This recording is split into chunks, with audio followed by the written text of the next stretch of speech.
Mga pamilyang nagbibigay ng inspirasyon upang tayo ay magpunyagi at lumaban para makamit ang tagumpay na minimithi. Palaging may kulang sa ating pagkatao kung wala ang pamilya mo sa tabi mo. Iba ang kasiyahang hatid na mayroong pamilya na alam mo na aalalay sa iyo sa oras na iyong pangangailangan. Masarap magkaroon ng mga taong alam mo na magmamahal at iintindi sa iyo na walang hinihintay na anumang kapalit.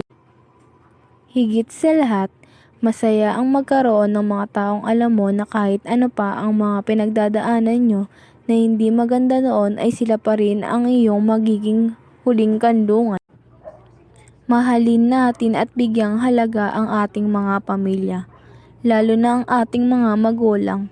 Dapat pagtanda nila ay ipadama natin sa kanila ang kalinga na ibinigay nila sa atin noong tayo ay mga bata pa.